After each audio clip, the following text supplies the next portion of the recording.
समलाचार पर कामदेव परंपरा यहाँ कुंगे तुषार हाल हलाया सो व्यवस्था काम यहाँ अमृत मंडित कराया सो पद्मासना यहाँ ब्रह्मा चित शंकर भगवती धर्म देव सदा वंदिता श्यामा सरस्वती भगवती विशेष गाम्यम पहा अत्रित बलधाम हेम शैलावती हम गंगम स्वामी नाम गण सगम महाराणा संभ्रम भक्तम मातृजातम नमामि श्री गुरु चरण सरोज हृदय निज मन मुख सुधार वर्णोड मन से दोलाय फलचार बुद्धेन तल जान के सुमिरहु पवन कुमार बल बुध विद्या देव मणि हरो कलेश विकार बोल हनुमान जी महाराज की जय।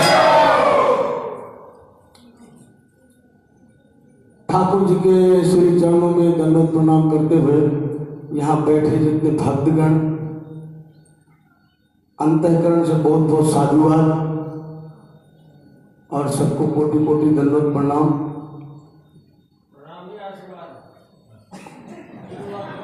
अभी अभी अभी राम राम जब तक कर रहे हैं ना तब तक तो ये हमसे आगे है। उसके बाद में जब हम अपनी गद्दी में बैठ जाता है उसके बाद में हम जो कुछ है कुछ भी नहीं। आज नित्य हम देखते हैं कोरोना से हमको सबक मिलना चाहिए कि विश्व स्तर के जो भारत के अंदर में तो फिर भी उतना संसाधन नहीं है। अमेरिका, इंग्लैंड, रूस, जापान जैसे सब कब कमा गए। प्रकृति के आगे किसी का नहीं चलता है। इसलिए हमेशा जीवन जीने की पद्धति हम शॉर्टकट में बताएगा कि जीवन जीने की एक ही पद्धति है। अगर आप सुखी जीवन जीना चाहते हैं तो धर्म के अनुकूल चलो, और धर्म के अनुकूल चलने का मतलब है शास्त्र अनुकूल। आज धर्म को मानते हैं, संस्कृति को नहीं मानते हैं। धर्म और संस्कृति एक दूसरे के पूरक है। आज हर आदमी अपने समय के अनुसार धर्म को मोड़ता है और यही दुखों का कारण बनता है। क्योंकि मृत्यु लोग यह जन्म तक नष्टम जो आया वो 100% जाएगा, कब जाए ये भी कोई गिनती नहीं है, कोई लिखा पढ़ी नहीं है। 5 साल 10 साल 1 मिनट 10 मिनट 5 घंटा कोई पता नहीं है। इसलिए अगर एक अच्छा आनंदित जीवन जीना है तो निश्चित रूप से हर व्यक्ति से न चाहते हो भी कायिक वाचिक मानसिक त्रिताप होता है, हमसे पाप होता है। हम आज जानते भी नहीं है पाप और पुण्य, क्योंकि हमारी जो शिक्षा पद्धति आज ऐसी हो गई है कि हम पाश्चात्य संस्कृति को और भाग रहे हैं, और जो पाश्चात्य संस्कृति से पेट भर गया है वो हमारी सनातन संस्कृति की ओर भाग रहे हैं। उल्टा परिवर्तन हो रहा है भारत के अंदर में। हम देखते हैं गवर्नमेंट स्कूलों की शिक्षा, उसका मतलब कोई नहीं समझता है कि इसका मतलब क्या है। मेरा बेटा इंग्लिश पढ़ना चाहिए, अंग्रेज पढ़ना चाहिए। और दुर्भाग्य ये है हमारे सनातन धर्म का कि हमारे जो सनातन धर्म को मानने वाले हैं वो ये कॉन्वेंट स्कूलों को केवल व्यापार के रूप में संस्कृति को नष्ट करने में लगे हैं। सबसे दुख का और चिंता का विषय, और हम समझ नहीं पा रहे हैं। आज जो बैठे हैं इस्कॉन इस्कॉन इस्कॉन बोलते हैं, इस्कॉन के माध्यम लेकर के जो हरे राम हरे कृष्ण कर रहे हैं, ये हमारी संस्कृति सनातन संस्कृति की पद्धति है।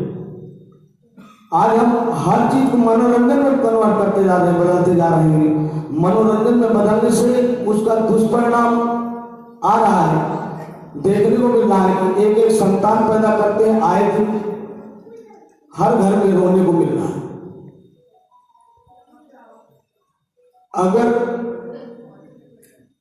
आपको एक अच्छा जीवन जीना है तो जहां तक हमारा निजी अनुभव है, कलयुग केवल नाम आधारा सुमिर सुमिर नर उतरी पार, और दूसरा कोई नहीं रास्ता है संसार में अच्छा जीवन जीने के लिए, इसके सिवा कोई रास्ता नहीं। हमको एक आदर्श एक अच्छा जीवन जीने के लिए नित्य सत्संग की आवश्यकता है। हम मानते हैं जरूरी नहीं है आप महात्मा के पास जाओ, साधु के पास जाओ या कथा भागवत सुनने जाओ। आप अपने घर के अंदर में, समाज शिक्षित समाज है, पढ़ा लिखा है, नित्य 1 घंटा रामचरितमानस का दें। एक अच्छा जीवन अगर जीना है आपको, कोई भी आपके घर में बहू पढ़ी लिखी है उसको लेकर बैठा दो, बेटा पढ़ा लिखा उसको शाम को 1 घंटा बैठा दो, एक इतना आनंदित जीवन हो जाएगा कि आप विचार भी नहीं करेंगे। एक बार उसको पकड़ने की आवश्यकता है, एक बार पकड़ लेंगे तो आप जिंदगी भर छोड़ेंगे नहीं। और इसकी आज परम आवश्यकता है, क्योंकि हर घर के अंदर में आदमी पैसे के पीछे भाग रहा है, रात दिन सब कुछ बेच रहा है पैसे के पीछे। बताया जैसे स्कूलों में है, आज नंगा नाच देखते हैं हम। अब ये सब चीजें कहेंगे तो इसको आप अन्यथा नहीं ले, तो हम बता दें कि जैसे हम देखते हैं आज हमारी जो अभिभावक जाते हैं स्कूलों के अंदर, हम कई जगह स्कूलों में जाता है तो देखता है वहाँ कि वो फिल्मी डांस में उनकी बच्ची अर्धनग्न अवस्था में वो डांस करती है और माँ बाप उसके वीडियो बनाते हैं, उसको घर में देखते हैं। ये क्या है? दुर्भाग्य नहीं है तो क्या है कि हम पाश्चात्य संस्कृति को दौड़ रहे हैं। यूनिवर्सली उसका मतलब कोई नहीं जानता है, देखा देखी हम मनाने लगे। बर्थडे बनाते हैं, बर्थडे का मतलब नहीं समझते हैं, वो मनाते हैं। फिर आप किसको मानते हो? आप कहाँ से हिंदू हैं? कहाँ से बताइए आप सनातन धर्म को मानते हैं? अगर हमारी संस्कृति को नहीं मानते तो आप धर्म को कहाँ मानते हैं? वो धर्म में वातावरण की धर्म रचित रहते। आज हमारा धर्म ये है, मनुष्य को मार रहा है, हमारे पास पैसा है, लेकिन पैसे से आप केवल साधन खरीद सकते हैं, शांति नहीं खरीद सकते। पैसे से आप अच्छा मकान बना सकते हैं, घर में एसी लगवा सकते हैं, अच्छा बेड बना सकते हैं, लेकिन उस बेड में सोने के लिए नींद कहाँ से लाएंगे? वो नींद जब तक अंतःकरण से आप परमात्मा को नहीं मानेंगे तब तक आपके जीवन में सुख शांति नहीं। और फिर ये सब कोई जानता है, यहाँ जो मृत्यु लोग है, भगवान राम है, कृष्ण है, उनको भी जाना पड़ा। ये जन्म में मृत्यु लोग है, इसका नाम ही मृत्यु लोग है। जो आया वो 100% जाएगा, लेकिन जितना आनंद से जीवन जी लो वही अपना, बाकी सब सपना है। इसलिए बहुत जरूरी है कि बच्चों को नित्य मंदिर भेजो। भले बाबा जी की मत जाओ, लेकिन मंदिर नित्य भेजो उनको। अगर अच्छा एक सुखी जीवन जीना चाहते हैं, आज देखते हैं कि मानसिकता ऐसा हो गई है, हम यही देखते हैं, ये हाई सेकेंडरी स्कूल है पीछे में, यहाँ देखते हैं डेली देखो आकर के आप, कई बच्चे व्यसन की ओर जा रहे हैं। अब उनसे पूछे, एक दिन हमने ऐसे पूछ लिया, सिगरेट पी रहे थे 2-4 बच्चे, हम गए उनके पास, अरे हमने कहा तुम क्या करते हो? कहते पढ़ते हैं। हम तुम्हारे पिताजी क्या करते? कहते मजदूरी करते हैं। हमने कहा मजदूरी करते हैं, सिगरेट की कीमत मालूम है? कहते हाँ 22 रुपये। अब वो व्यक्ति ये नहीं समझ पा रहा है कि मेरा बाप 8 घंटा तगारी लेता है, कितना मेहनत करता है, और वो एक अपेक्षा रखता है कि मेरा बच्चा पढ़ करके अच्छा मेरी बचपन में सेवा करेगा। तो जब उसको ऐसे संस्कार मिलेंगे, आप उसको धर्म की ओर नहीं उन्मुख करेंगे, तो दो ही रास्ते हैं, हर सिक्के के दो पहलू हैं, या धर्म या अधर्म, नीति या नीति। तो उसको आप मंदिर धर्म से दूर भागते हैं। इतने बड़े बच्चा को आप 2 से 2.5 साल का बोलने लगता है बच्चा, 5 किलो का बस्ता लाद के उसको घर भेजते हैं, वो स्कूल भेजते हैं घर से इंग्लिश पढ़ाने के लिए, लेकिन वो वहीं से निकल के जाता है, वो माँ साथ छोड़ने जाती है। हम देखते हैं इस चीज को, अनुभव करते हैं। लेकिन वो माँ कहती है बेटा मंदिर आए, थोड़ा सा हाथ लो, वो हाय। अब हाय का मतलब कोई नहीं जानता है। कोई चीज है, हर चीजें हैं जो आज है उनका हम अर्थ नहीं समझ रहे, उसका मतलब नहीं केवल देखा देखी। तो हमारे गुर्जर कहते हैं देखा देखी साधे लोग, छीजे काया बाढ़े लोग। देखा देखी का जो बैराग होता है उसमें नुकसान के सिवा फायदा नहीं होता है। देखा देखी नहीं, बैराग अंतःकरण की चीज है। अब यही जैसे हमारे यहाँ पे 2 माँ इकट्ठा हो जाती, पंचौरा करने लगती, बातें करने, अब बोलते हैं तो पहले बाबा जब भी बताओ हल्ला मचाता है। हम ये नहीं कहते। आज जाते हैं आप श्याम बाबा को जाते हैं, हम कहते हैं हमको खूब याद है 30-32 साल को क्षेत्र में हो गया रहते हुए, जब आया था, जब कहीं वहां कोई नहीं जाता था, एकादशी को मुश्किल से 50 आदमी जाते थे। हम लोग सीधा गेट के पास गाड़ी खड़ी करते थे और सीधा डायरेक्ट जाते थे। कोई एक झंडा लेके गया, ध्वजा एक ऐसे ले गया, दूसरा ले गया, तीसरा ले गया, तीसरा उसमें ओम लिखा लिया, चौथा उसमें ओम नमो भगवते वासुदेव लिखा गया, 5वां उसमें भगवान की फोटो ले।